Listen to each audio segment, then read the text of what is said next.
I've been living with Chloe for 3 years now, and I still can't figure out when our easy roommate rhythm started feeling like something I needed to protect. Maybe it was gradual, the way I began noticing how she moved through our shared apartment with a grace that made ordinary moments feel suspended in amber. Or maybe it happened all at once, the first time I found her curled up on our couch wearing my favorite cardigan, the oversized gray one that still smells like the vanilla candle I burned through finals week sophomore year. Drop a comment if you've ever felt that instant spark with someone unexpected, because I'm still trying to understand when friendship became this quiet ache that follows me from room to room. She always borrowed my clothes. It started innocently enough, a sweater when she was cold, a jacket when hers was in the wash. But somewhere along the way, it became something else entirely. I'd watch her fingers trace the fabric of my shirts as she folded laundry, see how she'd hold certain pieces up to her face before putting them on. The way she breathed deeper when wrapped in my clothes, like she was trying to memorize something essential. What unsettled me most was the pattern I couldn't ignore.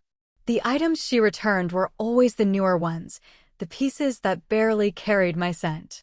But my favorite flannel shirt, the one I'd worn to bed for months? Gone. The soft cotton hoodie I'd lived in during last winter's depression spiral disappeared into her closet. My worn band t-shirt from that concert we'd attended together freshman year? I'd catch glimpses of it in her laundry basket, but it never made its way back to my dresser. I told myself it was normal roommate behavior. Friends shared clothes all the time. But friends didn't usually feel their breath catch when they saw each other in borrowed fabric, didn't spend quiet moments wondering what it meant that someone wanted to be wrapped in your scent when you weren't there to provide comfort yourself. The apartment we shared was small enough that privacy required intention. We'd learned to read each other's moods from the way doors closed, could sense when the other needed space or company without saying a word. But lately, I found myself studying Chloe in ways that felt dangerous. The way she tucked her legs under herself when she wore my clothes, making herself smaller, more contained. How she'd run her fingers along the sleeves of my sweaters absent-mindedly while watching television, like she was petting something precious. I'd started leaving certain items where she could easily find them. Not obviously, I wasn't ready to examine what that might mean, but strategically.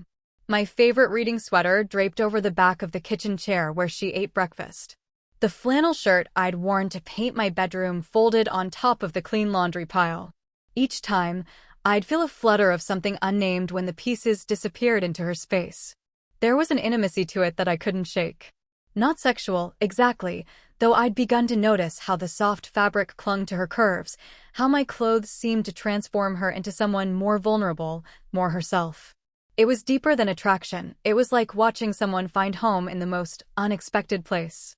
The evening light in our apartment had a particular quality that made everything feel suspended between day and night, between what was spoken and what remained hidden. I'd find myself lingering in doorways, watching Chloe move through our kitchen in my oversized shirts, her dark hair falling across her face as she prepared tea or sorted mail.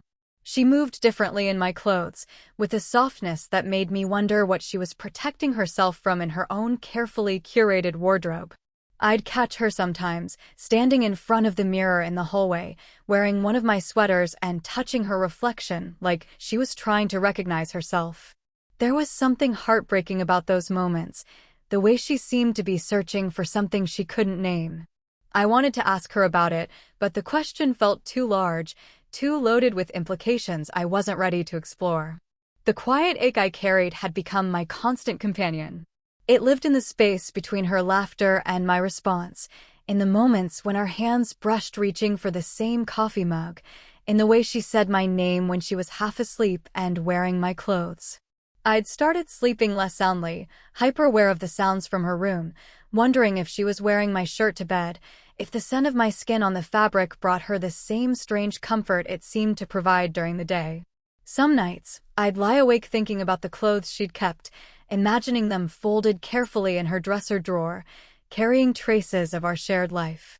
The thought made my chest tight with something I couldn't name, longing, maybe, or the recognition that we'd crossed some invisible line without acknowledging it. I told myself I was reading too much into borrowed sweaters and shared domestic space. But deep down, I knew that the way Chloe wrapped herself in my clothes was the same way I'd begun wrapping myself in thoughts of her, carefully, completely, like something too precious to let go. I've been doing laundry every Tuesday for 3 years, the same routine that keeps our shared life running smoothly. But today, as I sort through the hamper in our cramped utility closet, my hands freeze around familiar fabric. My vintage Nirvana t-shirt, the one I bought at a thrift store in Portland, soft from years of wear and washing, sits crumpled at the bottom of Chloe's laundry basket. The shirt is still warm, carrying that particular scent that happens when two people's clothes get tangled together in sleep or casual contact. I hold it up to the light streaming through the small window, and I can smell both of us there, my vanilla body wash mixed with her jasmine shampoo, creating something entirely new. Instead of the irritation I should feel at finding my favorite shirt in her dirty clothes without permission, something deeper stirs in my chest. Something that makes my breathing shallow and my pulse quicken. I've been telling myself for weeks that Chloe's borrowing habits are just convenient roommate behavior.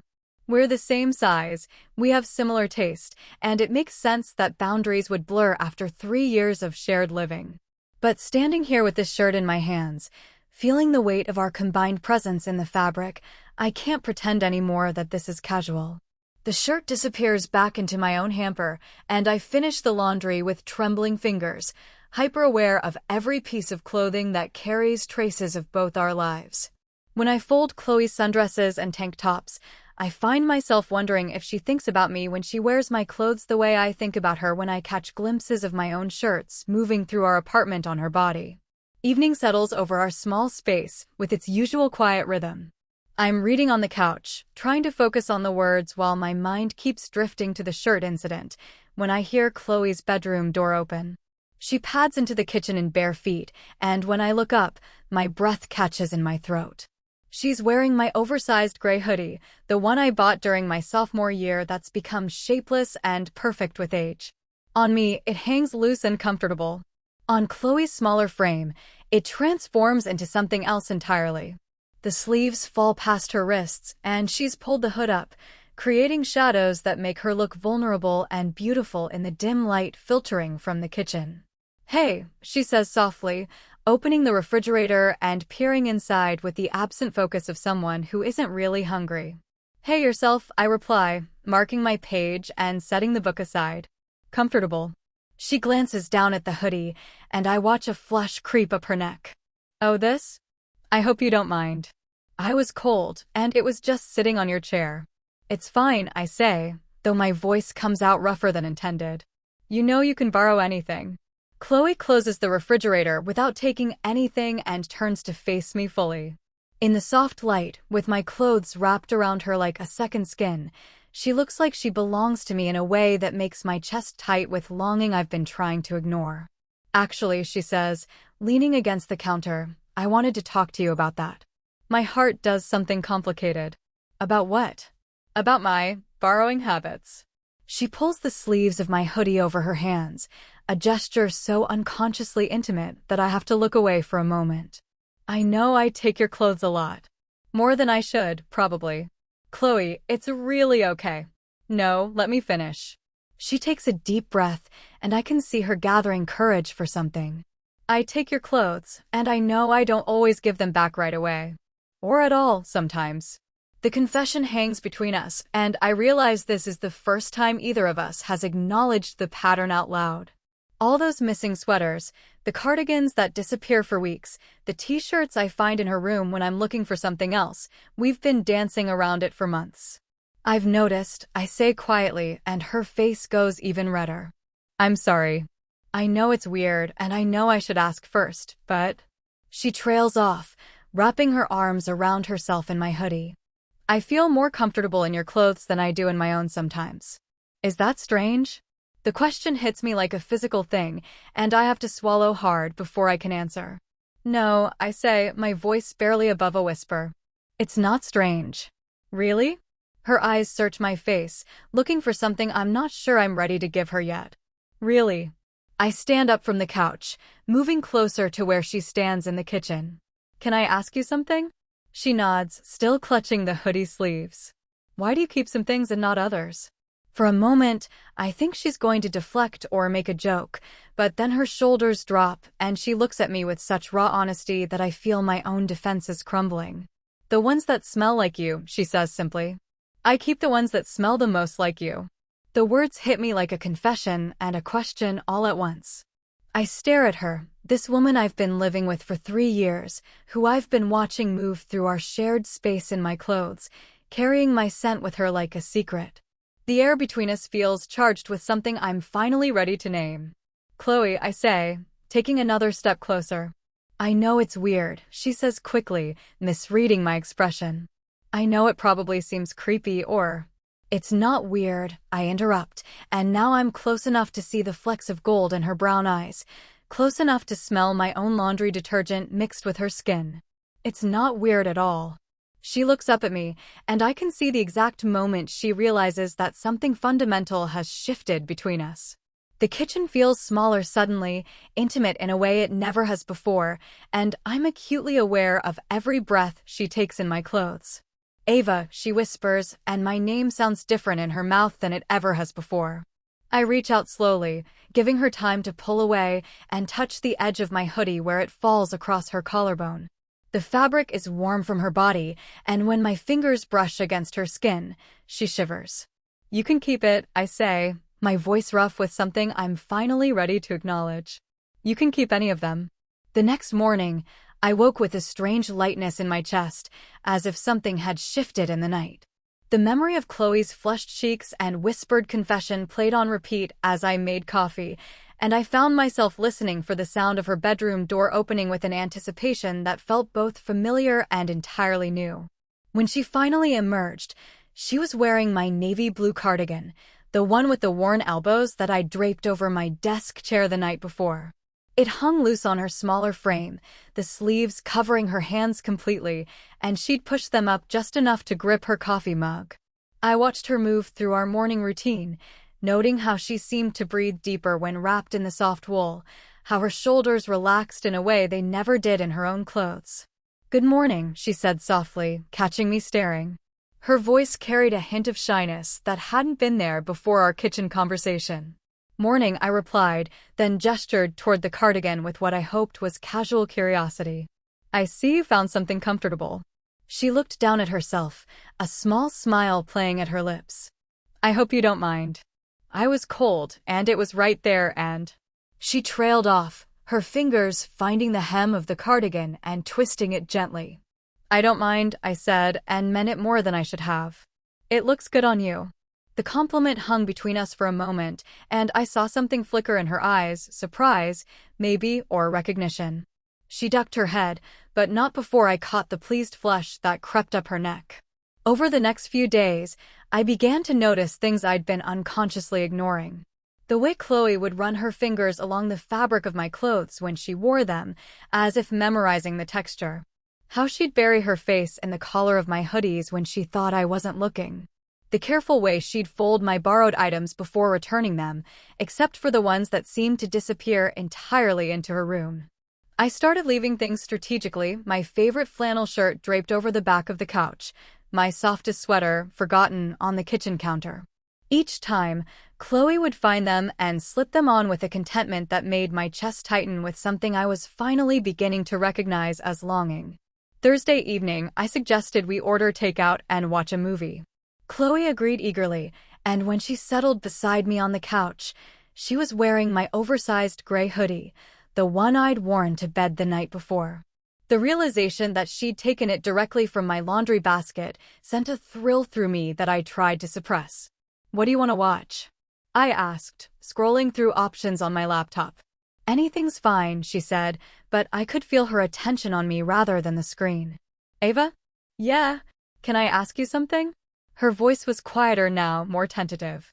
I turned to face her, noting how small she looked in my hoodie, how the gray fabric brought out the green in her eyes. "Of course. Do you think it's weird? The way I..." She gestured vaguely at herself, at the hoodie. "The way I borrow your things." I considered the question carefully, aware that my answer mattered more than either of us was ready to acknowledge. "I think," I said slowly, "that we all have things that make us feel safe. Comfortable." If my clothes do that for you, then I'm glad. She was quiet for a long moment, her fingers tracing the drawstrings of the hoodie. They smell like you, she said finally, so softly I almost missed it. Like your shampoo and that vanilla candle you always light, and something else that's just you. When I wear them, it's like being hugged all day. The confession hit me like a physical thing, warm and overwhelming. I felt my breath catch, and when I looked at her, I saw vulnerability written across her features, the same look she'd worn in the kitchen, but deeper now, more exposed. Chloe, I said, and my voice came out rougher than I intended. I know it probably sounds pathetic, she rushed on, not meeting my eyes. I've never felt as comfortable in my own skin as I do when I'm wearing your clothes. It's like they help me be a version of myself that I actually like. Without thinking, I reached out and touched her hand where it rested on the hoodie's hem. Her skin was warm, and when she looked up at me, I saw something in her expression that made my heart race. It doesn't sound pathetic, I said. It sounds like you're trying to tell me something important. She turned her hand palm up beneath mine, and our fingers intertwined with a naturalness that felt like coming home. Maybe I am, she whispered.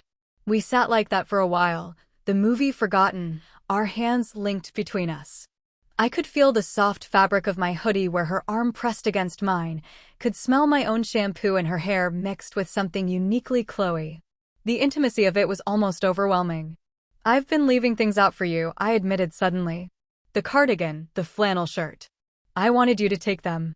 Her eyes widened. You have. I like seeing you in them, I said, the words tumbling out before I could stop them. I like knowing that you're carrying a piece of me with you. Something shifted in her expression then, a kind of wonder mixed with relief.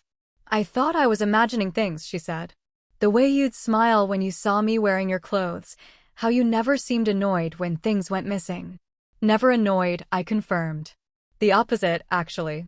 She squeezed my hand, and I felt the callus on her thumb from her art classes, the slight tremor that might have been nerves or excitement. What does that mean? She asked. For us.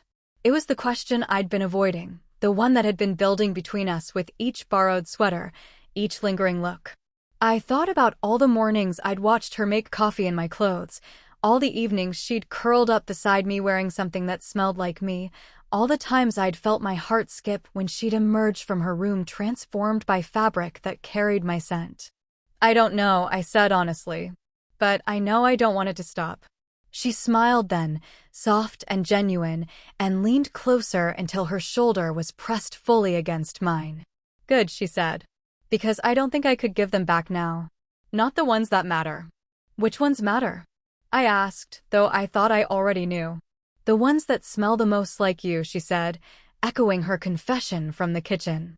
The ones that make me feel like I'm home. I felt something unlock in my chest, a door I'd been keeping carefully closed finally swinging open. When I looked at Chloe, really looked at her, I saw not just my roommate or my friend, but someone who had been trying to get closer to me in the only way she knew how. Someone who found comfort in my scent, safety in my clothes, home in the space between us. You were home, I said, the words surprising me with their certainty. Here, with me. You don't need my clothes for that. But I want them anyway, she said, and there was something in her voice that made me think we were talking about more than just fabric now. Then keep them, I said. Keep whatever you want. She smiled and settled more comfortably against me, her head finding the curve of my shoulder. I felt the soft weight of her hair against my neck, breathed in the scent of my own shampoo, mixed with something uniquely hers. Outside, the city hummed with its usual evening energy, but inside our apartment, wrapped in borrowed clothes and new understanding, everything felt perfectly still. The next few days passed in a haze of heightened awareness. Every morning, Ava would wake to find new evidence of their unspoken arrangement, her navy cardigan draped over Chloe's desk chair, her favorite flannel missing from the hamper. The soft gray sweater she'd worn to bed now carrying the faint scent of Chloe's lavender shampoo. She found herself choosing her clothes more carefully, wondering which pieces might find their way to Chloe's room, which fabrics would hold her scent longest. Chloe had grown bolder too, no longer pretending the borrowing was accidental. She'd emerged from her room in the mornings wearing Ava's oversized button-down like a dress, the sleeves rolled up to reveal her delicate wrists. She'd curl up on the couch for their evening shows wrapped in Ava's college hoodie, the one that still smelled like the detergent from Ava's childhood home. Each time, Ava felt something twist pleasantly in her chest, a possessive tenderness she didn't quite know how to name. But it was the way Chloe moved in her clothes that undid Ava completely. She'd catch her roommate unconsciously bringing a sleeve to her nose, breathing deeply when she thought no one was looking. She'd see Chloe's fingers trace the worn patches on Ava's favorite t-shirts, as if memorizing their texture. There was something almost reverent in the way Chloe inhabited her clothing, like she was wrapping herself in something sacred. The breaking point came on a Thursday evening in late October. Ava had been at the library until nearly midnight, drowning in research for her thesis, her mind foggy with exhaustion and too much caffeine. When she finally made it home, she expected to find their apartment dark and quiet, Chloe already asleep in her room. Instead, she heard the soft sound of crying coming from behind Chloe's closed door. Ava hesitated in the hallway, her hand hovering over the doorknob. They'd always respected each other's privacy, maintained careful boundaries even as their lives had become increasingly intertwined. But something in the quality of Chloe's tears, raw and desperate, made her knock gently. "Chloe? Are you okay?" The crying stopped abruptly, followed by rustling sounds and a muffled, "Just a minute." When the door finally opened, Ava's breath caught in her throat. Chloe stood before her with red-rimmed eyes and tear-stained cheeks, but it wasn't her obvious distress that made Ava's heart stutter. It was what she was wearing.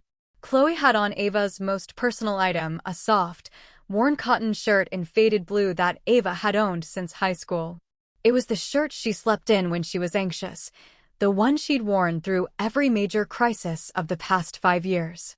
It still carried the faint scent of her childhood bedroom, of the fabric softener her mother had always used. Ava had never offered it to Chloe, had never even left it where she might find it.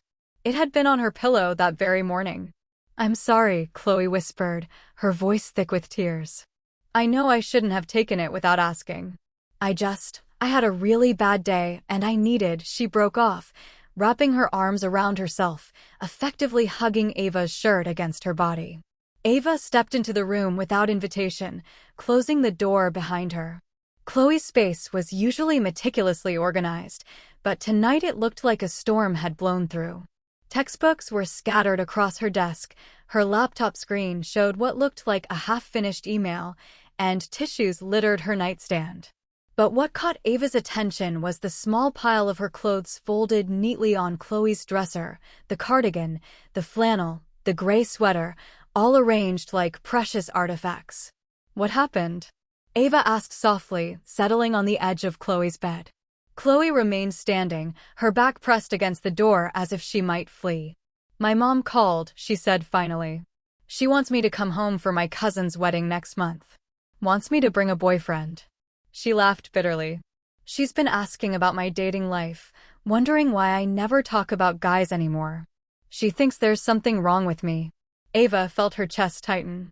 She'd heard fragments of Chloe's family stories over the years, the conservative parents, the expectations, the way Chloe always seemed to shrink into herself after phone calls home.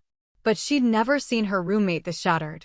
"There's nothing wrong with you," Ava said firmly. "Isn't there?" Chloe's voice cracked. "I'm 22 years old, and I've never had a real relationship. I can't even figure out what I want, let alone explain it to my mother. I feel like I'm living someone else's life, wearing someone else's skin, and the only time I feel like myself is when—" She stopped abruptly, her cheeks flushing. "When what?" Chloe's eyes darted to the pile of clothes on her dresser, then back to Ava's face. "When I'm wearing your clothes," she whispered. "I know how crazy that sounds, but they smell like safety. Like home. Like everything I've been afraid to want but can't stop thinking about." The words hung between them like a confession, heavy with implications neither of them had been brave enough to voice. Ava felt her heart hammering against her ribs, her mouth suddenly dry. She thought of all the mornings she'd watched Chloe emerge from her room wrapped in borrowed fabric, all the evenings she'd fallen asleep wondering if Chloe was wearing her shirt, breathing in her scent. "It doesn't sound crazy," Ava said quietly. I've been hoping you'd take them. Chloe's eyes widened. What? The clothes I leave out. I choose them for you. Ava's voice was barely above a whisper. I think about which ones will be softest against your skin, which ones will hold my scent longest. I've been doing it for weeks. Chloe slid down the door until she was sitting on the floor, her knees drawn up to her chest. Ava's shirt rode up slightly, revealing the pale skin of her thighs. Why? She asked. Ava rose from the bed and crossed to where Chloe sat, settling beside her on the carpet. This close, she could smell her own laundry detergent mixed with Chloe's skin, could see the way her roommate's breathing had quickened. Because I love seeing you in them, she admitted. Because you look like you belong in my clothes. Because when you wear them, it feels like you're carrying a piece of me with you. Chloe turned to face her, and Ava was struck by how young she looked, how vulnerable. I keep the ones that smell most like you, Chloe confessed. I sleep in them sometimes. I know I should wash them, but I can't bear to lose your scent. It's like being hugged all day. Something shifted in Ava's chest, a door opening that she hadn't even realized was closed. She reached out slowly, giving Chloe time to pull away, and cupped her face with trembling fingers. Chloe's skin was warm and slightly damp from tears, and when she leaned into Ava's touch, something inside both of them seemed to exhale. Chloe, Ava said, her thumb brushing away a fresh tear. What if the reason you can't figure out what you want is because you're not looking in the right places? Chloe's breath hitched. What do you mean? I mean, maybe you don't need to bring a boyfriend to your cousin's wedding. Maybe you don't need to explain yourself to your mother. Maybe you just need to figure out what makes you feel most like yourself. And what if that's you? The words tumbled out of Chloe's mouth before she could stop them, and both women froze. The question hung in the air between them, fragile and terrifying and full of possibility. Ava felt her world tilt on its axis. All those months of careful distance, of maintaining boundaries, of pretending that the domestic intimacy between them was purely platonic, it had all been leading to this moment. She thought of Chloe wrapped in her clothes, breathing in her scent, finding comfort in the pieces of herself that Ava had unknowingly been offering. Then we figure it out together, Ava whispered. Chloe's eyes searched her face, looking for doubt or hesitation. Finding none, she leaned forward until their foreheads touched, until they were breathing the same air. I'm scared, she admitted. So am I, Ava replied.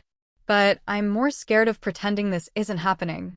They sat there in the quiet of Chloe's room, surrounded by the evidence of their unspoken connection, the borrowed clothes, the shared scents, the careful dance they'd been performing for months.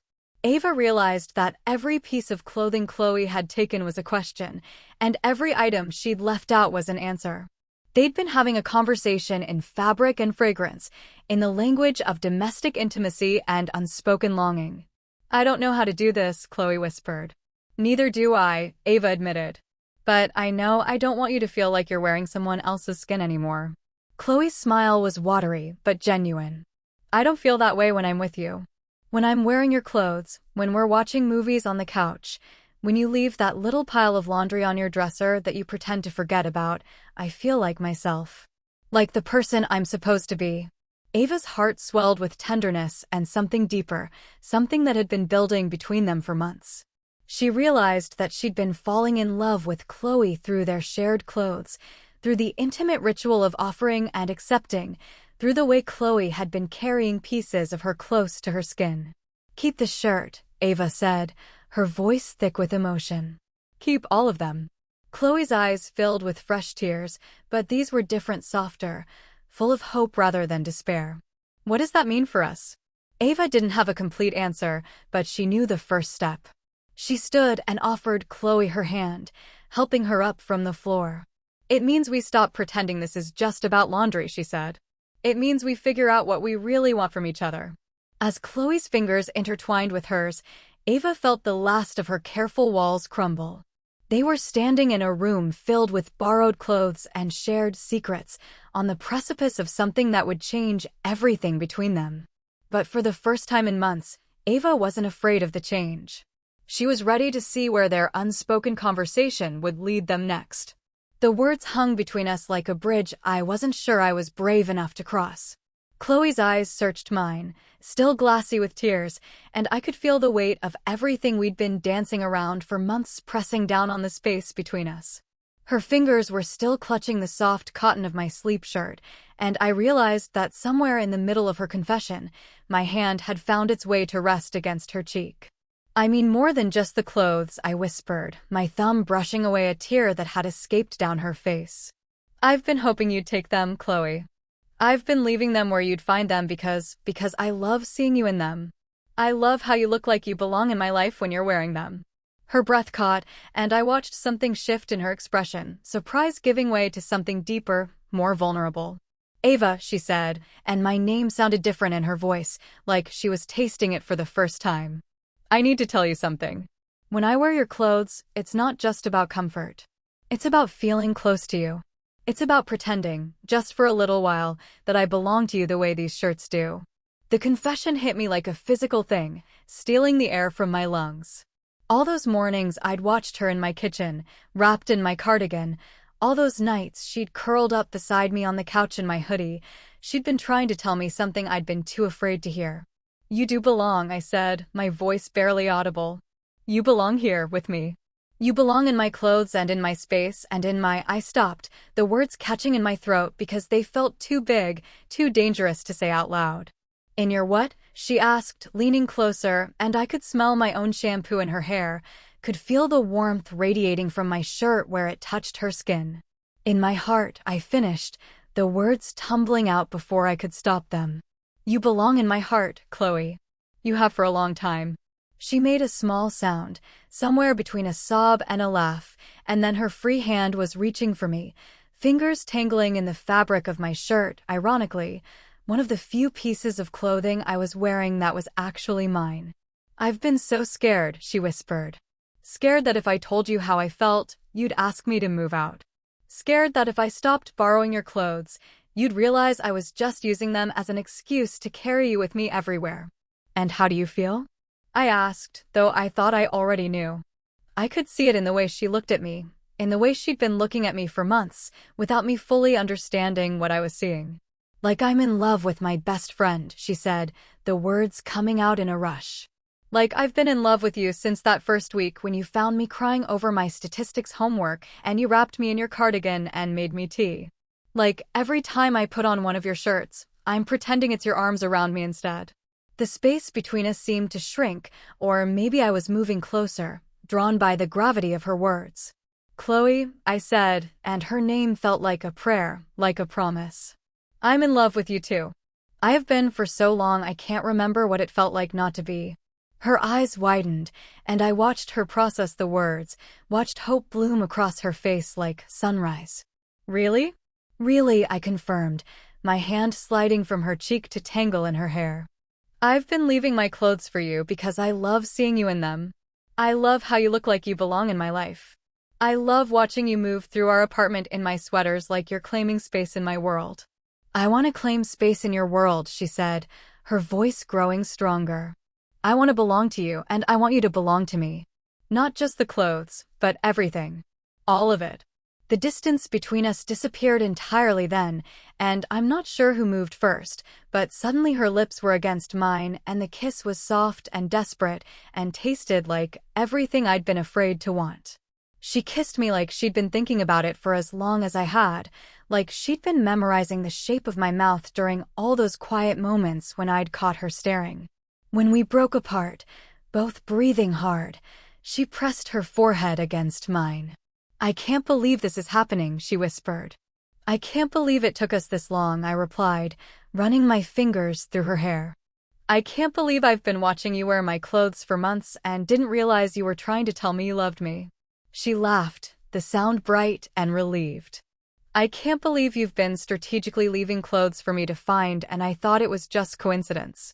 "Nothing about this has been coincidence," I said, pulling back enough to look at her properly. "Chloe, I've been falling in love with you in increments. Every morning I'd wake up and find you in my kitchen wearing my cardigan.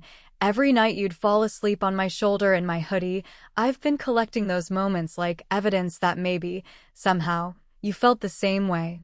"I did," she said, her hands fisting in my shirt. "I do.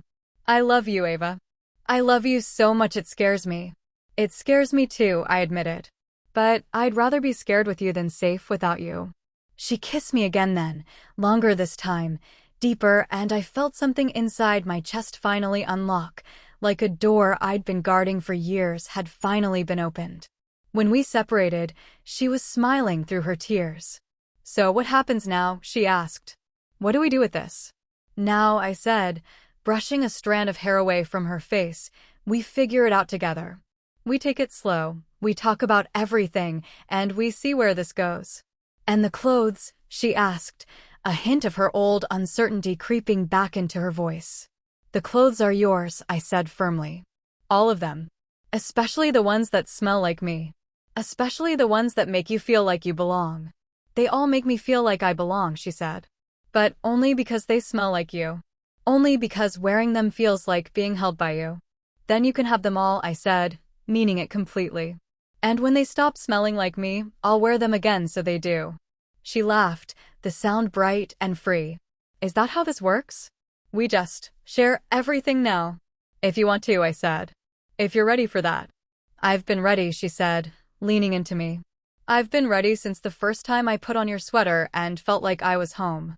I wrapped my arms around her then, holding her close, feeling the soft cotton of my sleep shirt against my palms, smelling my own shampoo in her hair. Then we'll figure out how to do this, I said. We'll figure out how to be us. Us, she repeated, like she was testing the word. I like the sound of that. Me too, I said, pressing a kiss to the top of her head. Me too. I wake to the sound of coffee brewing and the familiar creak of our kitchen floorboards. For a moment, I'm disoriented. The morning light feels different, softer somehow, like the world has shifted overnight. Then I remember. Chloe's confession. The kiss. The way she felt in my arms, finally mine. I find her standing at the counter, still wearing my tear-stained sleep shirt from last night. The cotton has wrinkled where she slept in it, and there's something so intimate about seeing her in my clothes now, knowing what it means. She turns when she hears my footsteps, and her smile is tentative, uncertain. I made coffee, she says, and her voice carries the weight of everything unsaid. We're different now. We both know it. I accept the mug she offers, our fingers brushing in the exchange. The touch sends electricity through me, just like it did last night, but now there's no pretending it's accidental. Now we both know what that spark means. How did you sleep? I ask, though I can see the answer in the shadows under her eyes, the way she holds herself like she's protecting something fragile. I kept waking up, she admits, wrapping her hands around her mug. Every time I remembered what happened, I thought maybe I'd dreamed it. I stepped closer, close enough to smell my own shampoo in her hair. You didn't dream it. She looks up at me then, and I see the vulnerability there, the fear mixed with hope. What are we now, Ava? It's the question I've been asking myself since I woke up. We're not just roommates anymore. We're not just friends. But we're not exactly girlfriends either, are we? We're something new, something undefined, something that feels too precious to name just yet. I don't know, I say honestly. But I know I don't want to go back to pretending. She nods, relief flooding her features. Good. Because I don't think I could. We drink our coffee in comfortable silence, stealing glances at each other across the kitchen island. There's a new awareness between us, a hyper-conscious knowledge of every movement, every breath. When she reaches for the sugar, I notice how my shirt falls off her shoulder. When I lean against the counter, she tracks the movement with her eyes. I should probably change, she says eventually, tugging at the hem of my shirt. You don't have to, I say quickly, then feel heat rise in my cheeks. I mean, if you're comfortable. She smiles, and it's the first real smile I've seen from her this morning. I am comfortable. That's the problem. We spend the day moving around each other carefully, like we're learning new choreography. She curls up on the couch with a book, still in my shirt, while I work on my laptop nearby. Every so often, our eyes meet, and we share these small, shy smiles that make my heart skip. I realize I'm studying her differently now. Before, I watched her because I was trying to understand my own feelings. Now I'm watching her because I can. Because she's mine to watch, to notice, to care for. The way she unconsciously plays with the collar of my shirt while she reads. How she keeps glancing at me like she's making sure I'm still there. The soft sound she makes when she stretches, arching her back against the couch cushions. Around noon, she disappears into her room, and I hear the shower running. When she emerges 20 minutes later, she's wearing different clothes, her own jeans, and a sweater I've never seen before. Something in my chest tightens with unexpected loss. I thought I should probably do some laundry, she says, not quite meeting my eyes. I've been borrowing your clothes for so long, I forgot what my own closet looked like. I nod, trying to hide my disappointment. Of course, she needs to wear her own clothes. We can't just exist in this bubble forever, with her wrapped in my things like a claim I'm not sure I have the right to make. But as the afternoon wears on, I catch her fidgeting with her sweater, pulling at the sleeves, adjusting the neckline. She seems smaller somehow, less settled in her own skin. When she thinks I'm not looking, she touches the fabric like it's foreign to her. You okay? I ask during a commercial break from the movie we're half watching. Yeah, she says, but her voice lacks conviction. It's just weird. Wearing my own clothes feels weird now. I turn to face her fully. Why? She's quiet for a long moment, considering. They don't smell like you, she says finally, so softly I almost miss it. They don't feel like home. The admission breaks something open in my chest. I reach for her hand, threading our fingers together. Chloe. I know it's crazy, she continues, staring down at our joined hands. I know I can't just live in your clothes forever. But wearing them made me feel like I belong somewhere. Like I belong to someone. You do, I say, and the words come out more intense than I intended. You belong to me. She looks up sharply, eyes wide. Do I? If you want to, I say, suddenly terrified I've overstepped. I mean, we haven't talked about what this means, or what we want, or... She silences me with a kiss, soft and sure. When she pulls back, her eyes are bright with unshed tears. I want to belong to you, she whispers. I've wanted it for so long.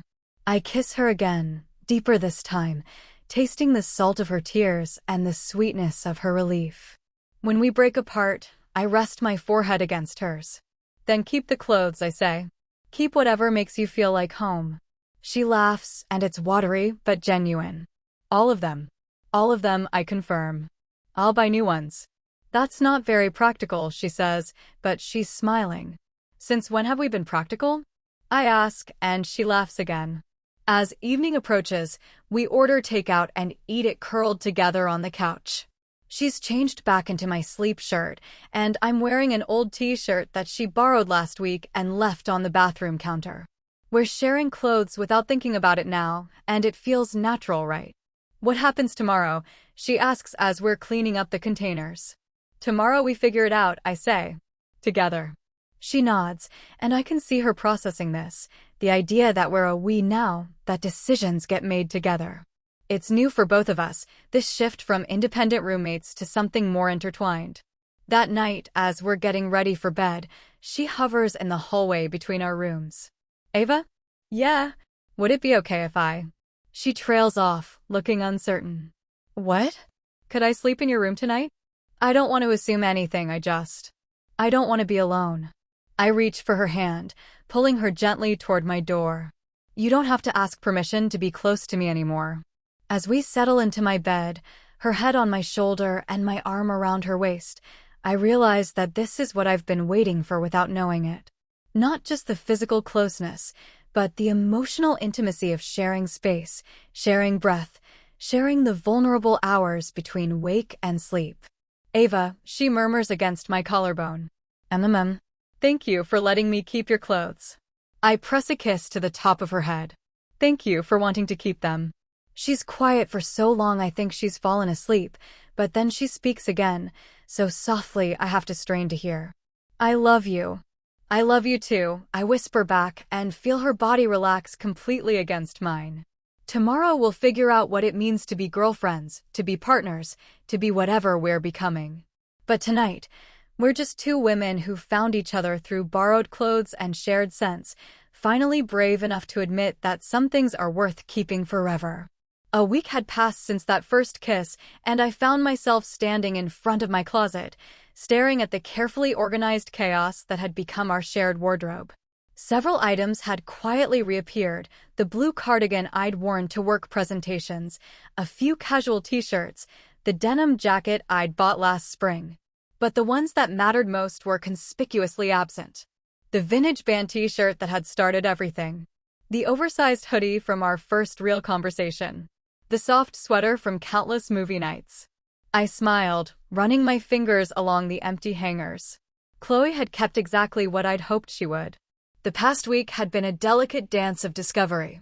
We moved through our apartment with new awareness, catching each other's eyes across the kitchen counter during morning coffee, sharing longer hugs that lingered just beyond friendship. There were moments of uncertainty when Chloe would start to retreat to her own room out of habit, then remember she belonged in mine now. When I'd reach for her hand while watching television, still amazed that I was allowed to touch her so freely. But mostly, there was relief. The kind that comes from finally breathing after holding your breath for 3 years. I found her in our living room, curled into the corner of the couch with a book balanced on her knees. She was wearing the vintage band t-shirt, the one I'd discovered in her hamper that night that changed everything. It hung loose on her frame, the faded logo stretched across her chest, and seeing her in it still made my heart skip in ways I was learning to welcome rather than suppress. "Good book?" I asked, settling beside her on the couch. She looked up with that soft smile that had become my favorite sight in the world. "It's about 2 women who fall in love through letters," she said, closing the book but keeping her finger between the pages. "Very romantic. Very impractical." "Impractical how?" "They live in different centuries," she laughed, and the sound filled our small living room with warmth. "Makes our situation seem pretty straightforward by comparison." I reached out to touch the hem of the t-shirt, remembering how it had felt to find it in her laundry, still warm and carrying both our scents. "I see you kept this one." Her cheeks flushed the way they always did when we acknowledged the clothes situation directly. "It's my favorite," she admitted. "It smells like that night when everything changed." "And the hoodie?" "Hanging in my closet. Along with the sweater from movie nights." She set her book aside and turned to face me fully. I returned the others. "I figured you might want them back." I noticed. I studied her face, noting the way her fingers played with the fabric of the shirt. "But I've been thinking about something." "What's that?" I took her hand, intertwining our fingers in a gesture that still felt miraculous in its simplicity. "What if we went shopping together? Found some clothes that could belong to both of us from the start?" Her eyes widened slightly, and I could see her processing the implications. Shared clothes meant shared ownership, shared space, shared life. It was a small step that felt enormous. "You'd want to do that?" she asked quietly. "I want to do everything with you," I said, and meant it completely. "Including building a wardrobe that's ours instead of mine and yours." She was quiet for a long moment, and I could practically see her mind working through the possibilities. Finally, she squeezed my hand. "I'd like that. But can I keep these?" She gestured to the t-shirt, then toward her room where the hoodie and sweater waited. "They're special now." "Of course." I brought her hand to my lips, pressing a gentle kiss to her knuckles. "Those are yours." "They always were, really. I just didn't understand it at the time." She shifted closer, until she was practically in my lap, the book forgotten on the coffee table. "I never felt like I belonged in my own clothes," she said, her voice soft with vulnerability. "They always felt like costumes, like I was playing a part one didn't understand. But yours felt like coming home." "And now?" She smiled, that radiant expression that had been appearing more frequently as she settled into our new reality. "Now I think I understand why. It wasn't really about the clothes at all. No, it was about you. About feeling safe enough to be myself." She reached up to touch my face, her thumb tracing my cheekbone. "The clothes just smelled like safety. Like love. Like everything I was afraid to want." I leaned into her touch, marveling at how natural this felt despite being so new. "And you're not afraid anymore?" "Terrified," she admitted with a laugh. "But the good kind of terrified. The kind that means something important is happening." I kissed her then, soft and sure, tasting the future on her lips. When we broke apart, she was smiling against my mouth. "So," she said, settling back against my chest, "when do we go shopping?" Tomorrow, I said, wrapping my arms around her. But tonight, I want to stay right here with you wearing my favorite t-shirt in our living room. Our living room, she repeated, like she was testing the words. I like the sound of that. Get used to it, I murmured into her hair. Everything's ours now. She tilted her head back to look at me, her eyes bright with possibility. Everything. Everything, I confirmed, and sealed the promise with another kiss. Outside, the city hummed with its usual evening energy, but inside our apartment, wrapped in each other's arms and the clothes that had brought us together, we were exactly where we belonged.